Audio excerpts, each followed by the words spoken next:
नमस्कार। आज की इस खास चर्चा में हम एक बहुत ही दिलचस्प सफर पर चलने वाले हैं। कभी आपके साथ ऐसा हुआ है कि आप कुछ लिखने बैठे हों और दिमाग एकदम ब्लैंक हो जाए?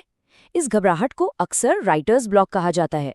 लेकिन क्या आप सोच सकते हैं कि लिखने से पहले की ये आम सी उलझन एक बहुत ही गहरी जीवन फिलॉसफी में कैसे बदल सकती है? तो चलिए बिना किसी देरी के इस सफर को शुरू करते हैं। सामने एकदम कोरा कागज हो या आज के जमाने की बात करें तो एक ब्लैंक कंप्यूटर स्क्रीन और दिमाग में बस एक ही सवाल बार बार घूम रहा हो, यार आखिर लिखूं तो क्या लिखूं। अब सोचिए, डेडलाइन सिर पर है, आपको कुछ बहुत ही बेहतरीन, कुछ परफेक्ट लिखना है। ऐसे दबाव में तो अच्छे अच्छों के पसीने छूट जाते हैं, है ना? ये कोरा कागज अचानक एक बहुत बड़ी चुनौती बन जाता है जो आपकी सारी क्रिएटिविटी को जैसे सोख लेता है। सच कहूं तो ये घबराहट बिल्कुल स्वाभाविक है और हम सब ने कभी न कभी इसे महसूस किया है। अब इस परेशानी को थोड़ा और गहराई से समझने के लिए चलिए हिंदी साहित्य के एक बहुत ही शानदार रचनाकार से मिलते हैं, पद्मलाल पुन्नालाल बख्शी जी। 1894 में जन्मे बख्शी जी एक कमाल के आलोचक और निबंधकार रहे हैं। उनकी लेखनी की सबसे खास बात क्या है पता है? उनका स्टाइल इतना पर्सनल और नेचुरल है कि पढ़ते हुए लगता है जैसे वो बस सामने बैठकर आपसे बातें कर रहे हों। और उनके एक बहुत ही मशहूर निबंध जिसका नाम ही है क्या लिखूं, इसके जरिए हम रचनात्मकता और जीवन के बहुत बड़े रहस्य को डीकोड करने वाले हैं।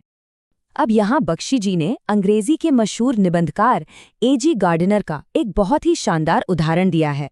गार्डनर कहते हैं कि सोचिए, जैसे एक हैट या टोपी को टांगने के लिए आपको बस किसी भी खूंटी की जरूरत होती है ना, बिल्कुल वैसे ही हमारे मन के भावों को बाहर आने के लिए किसी भी एक टॉपिक की जरूरत होती है। अब यहाँ समझने वाली सबसे जरूरी बात यह है कि असली चीज वो टॉपिक या खूंटी नहीं है, बल्कि वो हैट है। यानी आपके अंदर के वो सच्चे इमोशंस, वो विचार जो आप व्यक्त करना चाहते हैं। टॉपिक तो बस एक बहाना है उन विचारों को बाहर लाने का। खैर, थ्योरी समझना एक बात है, लेकिन उसे असल जिंदगी में लागू करना वो कितना मुश्किल होता है ना। सोचिए, बख्शी जी के सामने उस वक्त कितनी बड़ी मानसिक कश्मकश थी। उन्हें सिर्फ 2 घंटे के अंदर 2 बिल्कुल आइडियल निबंध लिखने थे। अब नियम कहते हैं कि भाई पहले आउटलाइन बनाओ, भारी भरकम शब्द ढूंढो, सामग्री इकट्ठी करो। जब क्रिएटिविटी को ऐसे कड़े नियमों और टाइम लिमिट की जंजीरों में बांध दिया जाता है तो वो एक बहुत ही बोझिल सा संघर्ष बन जाती है। मतलब मन के भाव अगर नेचुरली ना बहें तो कैसा घुटन भरा महसूस होता है। ये बिल्कुल वैसा ही था। तो यहाँ पर 2 बिल्कुल अलग विचारधाराएं आमने सामने आ जाती हैं। एक तरफ तो वो निबंध लिखने के पुराने कड़े नियम कि भाई पहले से पूरी प्लानिंग करो, मुश्किल शब्दों का इस्तेमाल करो, एक ऐसा आर्टिफिशियल सा ढांचा बनाओ जो अक्सर लेखकों को ही डरा देता है। और दूसरी तरफ है मोंटेन का तरीका। मोंटेन का सीधा सा फंडा था, जो मन में आए, जो आपका सच्चा अनुभव हो, उसे बस नेचुरली बहने दो। इस तुलना ने बख्शी जी के सोचने का तरीका ही बदल दिया। उन्हें रियलाइज हुआ कि जो सच्चा लेखन है ना, वो ज्ञान का दिखावा करने से नहीं बल्कि आपकी सच्ची फीलिंग से आता है। लेकिन देखिए, अप्रोच बदल जाने से चैलेंज तो खत्म नहीं हुआ। अब बख्शी जी के सामने एक बहुत ही अनोखी और डबल चुनौती खड़ी थी। उन्हें 2 बिल्कुल अलग अलग विषयों पर लिखना था। पहला टॉपिक था दूर के ढोल सुहावने, जो कि एक मशहूर कहावत है, और दूसरा टॉपिक समाज सुधार, जो कि एक बहुत ही सीरियस और वैचारिक मुद्दा है। अब सोचिए, इन दोनों पर एक साथ लिखकर निबंध रचना का सीक्रेट भी समझाना है।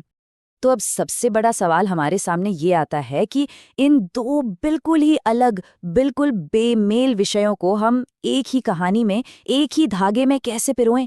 एक तरफ ढोल की आवाज और दूसरी तरफ समाज का सुधार।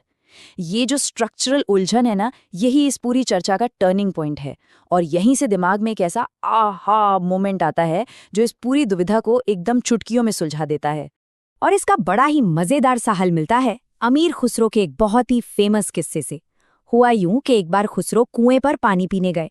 वहां 4 महिलाओं ने उन्हें घेर लिया और अपनी अपनी पसंद के टॉपिक पर कविता सुनाने की जिद करने लगी। एक ने कहा खीर पर सुनाओ, दूसरी बोली चरखे पर, तीसरी ने कुत्ते पर और चौथी ने कहा ढोल पर सुनाओ। अब खुसरो ने क्या गजब का दिमाग लगाया। उन्होंने इन चारों बेमेल चीजों को एक ही कविता में जोड़ दिया। खीर पकाई जतन से, चरखा दिया चला, आया कुत्ता खा गया, तू बैठी ढोल बजा। है ना कमाल? ये एक परफेक्ट उदाहरण है कि कैसे सच्ची क्रिएटिविटी किसी भी बेमेल चीज को एक सूत्र में बांध सकती है। बस खुसरो के इसी किस्से से बख्शी जी को अपना रास्ता मिल गया। उन्होंने तय किया कि वो किसी भी आर्टिफिशियल ढांचे का सहारा नहीं लेंगे। इसके बजाय वो इन दोनों अलग अलग टॉपिक्स, दूर के ढोल सुहावने और समाज सुधार, को आपस में एकदम नेचुरली मिला देंगे। उन्होंने महसूस किया कि हमारी जिंदगी के अनुभव इतने व्यापक हैं कि किसी भी दो विचारों को एक स्वाभाविक फ्लो में जोड़ा जा सकता है। और सच कहूं तो यहीं से एक बहुत ही गहरी और फिलोसॉफिकल जर्नी की शुरुआत होती है। चलिए सबसे पहले इस दूर के ढोल वाले कॉन्सेप्ट को थोड़ा डिकोड करते हैं। अब सोचिए, जब आप किसी ढोल के बिल्कुल पास बैठे होते हैं तो उसकी आवाज कैसी लगती है? एकदम कान के पर्दे फाड़ने वाली और कर्कश, राइट? लेकिन वही आवाज जब दूर किसी नदी के किनारे बैठे व्यक्ति के कानों में पड़ती है तो वो कितनी मीठी और सुहावनी हो जाती है। दूर से सुनने वाला उस आवाज में किसी शादी की खुशी, प्यार और उल्लास की कल्पना कर लेता है। इसका सीधा सा मतलब यह है कि जब किसी चीज से हमारी दूरी होती है ना, तो असलियत की कड़वाहट कम हो जाती है और चीजें बहुत ही सुंदर और आकर्षक लगने लगती हैं। आप देखिए, यहीं से इस कहावत का सबसे गहरा दार्शनिक रूप सामने आता है। लेखक इस दूर के ढोल को हमारी जिंदगी की दो मुख्य स्टेजेस से जोड़ते हैं, यूथ यानी युवा और एल्डरली यानी बुजुर्ग। जो यंग लोग हैं वो हमेशा आगे देखते हैं, उनके लिए फ्यूचर एक दूर का ढोल है, एकदम ब्राइट, परफेक्ट और सुहावना। दूसरी तरफ जो बुजुर्ग हैं वो अपनी पुरानी यादों में सुकून ढूंढते हैं, उन्हें बीता हुआ कल बहुत परफेक्ट लगता है। अगर आप ध्यान दें तो दोनों ही, चाहे युवा हो या बुजुर्ग, असल में अपने अपने दूर के ढोल की उस मोहक आवाज के पीछे ही भाग रहे हैं। और इस जनरेशन गैप का सीधा असर कहाँ पड़ता है? हमारे आज पर, हमारे प्रेजेंट पर। युवा हमेशा बदलाव चाहते हैं, वो एक तरह से उस परफेक्ट फ्यूचर को आज ही ले आना चाहते हैं। वहीं दूसरी ओर बुजुर्ग अपने पुराने कर को, उन पुरानी वैल्यूज को बचाए रखना चाहते हैं। अब इन दोनों के बीच की ये जो खींचतान है, जो टकराव है, इसी वजह से हमारा जो वर्तमान है वो हमेशा उथल पुथल से भरा रहता है। हमें हमेशा ऐसा लगता है कि यार आज में कुछ तो कमी है, इसे अभी सुधारने की जरूरत है। और इस सुधारने की बेचैनी ने दुनिया को क्या दिया है? जरा इतिहास उठाकर देखिए। हमारे समाज में सुधार लाने वालों की एक बहुत लंबी लिस्ट रही है। बुद्ध और महावीर से शुरू करें, फिर नागार्जुन और शंकराचार्य, उसके बाद कबीर और नानक, और अगर मॉडर्न टाइम की बात करें तो राजा राम मोहन राय, स्वामी दयानंद से लेकर महात्मा गांधी तक।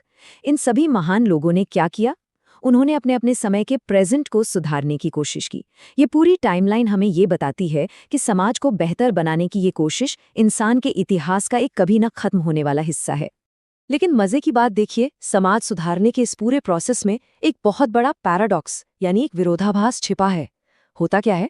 सबसे पहले हम समाज में एक कमी या बुराई ढूंढते हैं, फिर उसे दूर करने के लिए एक सुधार लागू करते हैं।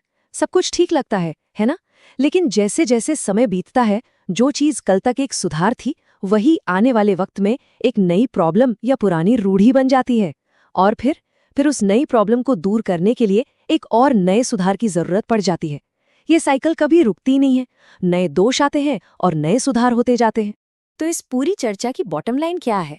निष्कर्ष ये है कि यही जो हमारा असंतोष है ना, पुरानी चीजों को बदलने की जिद और हमेशा कुछ नया और बेहतर चाहने की जो भूख है, असल में यही वो चीज है जो इंसानियत को आगे बढ़ाती है।